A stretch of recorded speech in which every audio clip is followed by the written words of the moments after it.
Hey everybody, it's Maggie Mulhern from Modern Salon TV. Look who I got here. It's Luis Alvarez of Aquage. Hi, Maggie. Hi. We are in New York City at Blue Sky PR, which is your PR firm in New York, and you just did a huge presentation to the press. And I love what you were doing. I mean, tell us what that was. Well, the whole concept of what we're trying to do, and Aquage being a company that's so hair-centric, we only sell to independent salons, and my whole approach was when I'm talking to consumer press editors, is to let them know that instead of getting the customer techniques that they can do themselves at home, that it's a much more valuable resource to connect them with a hairdresser that can do great hair for them. So we're kind of like the matchmaker. You know, I'm such a hair-centric Matchmaker, person. I love that. Okay, so what I loved what you did, you showed two different styles that could be produced in 15 minutes or less at the salon, and I asked you to take down part of this model. So why don't you just break it down for the Modern Salon audience and show how you did this? Absolutely, and this is Heaven Paget, one of our top artists. Her and I did the whole thing together. And I found out Heaven is her real name. Heaven is pretty her, cool, yeah, it's not a made up. That's not a stage name. That's really her real name. So when we were dealing with the consumer press editors, what we wanted to share with them was that sometimes, you know, hairdressers, we get a bum rap for doing coifs that are, you look at Naha, you look at all this stuff, and it's like way out there, and that scares the consumer press people because they're used to using hair that's very organic, soft, and loose. So that's what I try to teach them. I try to teach them that hairdressers can also tone it down. We have a creative dial, and we can turn it way up for a Naha, we can turn it way down when it's just a nice bridal thing for Elle magazine. And that's what this is really all about. So the technique that I share with them was something that was very consumer friendly, and it involved using Beyond Shine, one of our top selling products, to give the hair slip. So it was as simple as just, you know, apply a little. All right, hang on. I'm going to show this to everybody. So this is, it's called what? Beyond Shine? Beyond Shine, yeah. And you really put a lot on there. Is that? Oh, yeah. You know, I'm a product junkie. Beyond Shine is a really, is a very lightweight silicone spray. I mean, you can see this cloud when I spray it, how it goes up into the air. It's not that heavy silicone that goes into the ground, makes the floor slippery. So the same thing on the hair fiber.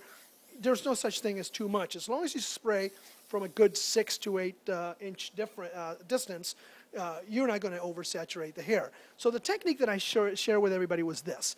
You take a section of hair and you split it into two, okay, which is, you know, this is something, it's such an effortless and easy thing to do that I think most consumers, when they see this technique, will say, yeah, I think I could go to my salon and have somebody do this to me, okay?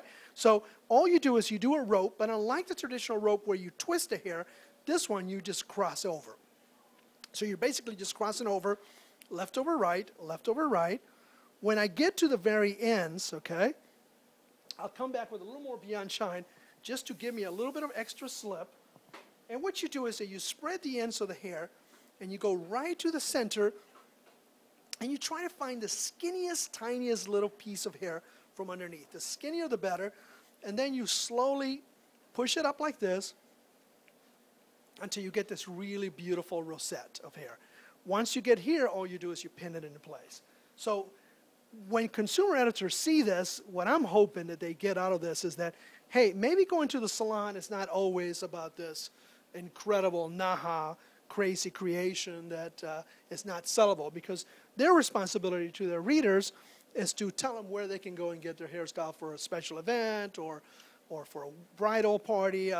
You know, one term that Olivia was just telling me earlier, the young lady that handles our PR efforts here at Blue Sky, is a wedding guest, not just for the bride itself. A lot of people think only in terms of the bride, but what about the people that are coming to attend?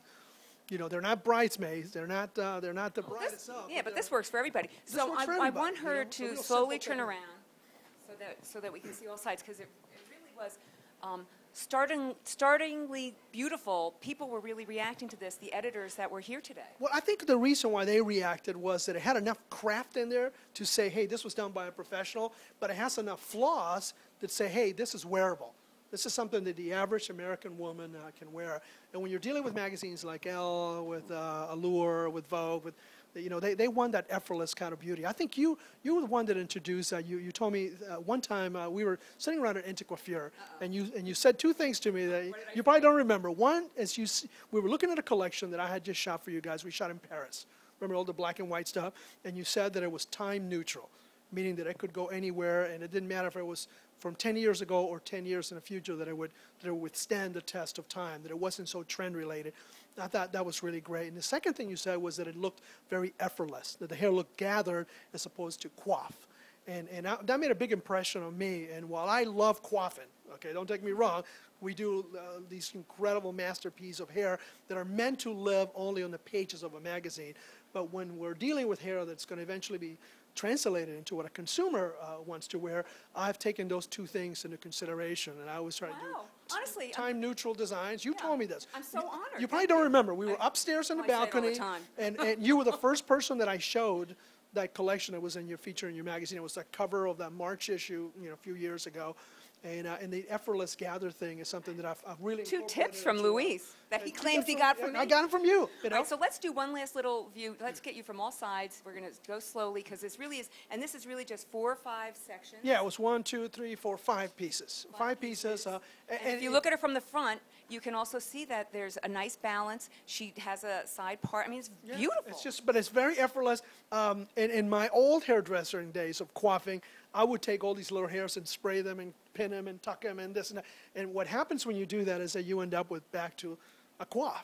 This looks like it's just effortlessly gathered. And I love that you said that to the editors, that you love how imperfect it is, that you actually go for it to be imperfect. When I teach a photography class at our academy, and one of the things that I always do is that I take pictures that are hair Naha type crazy way out there pictures, and then I show them pictures from Elle and Allure and try to compare the difference, so that not that I'm saying one is better than the other, but to be cognizant of who you're dealing with when you're dealing with them. The word I love to use is appropriate.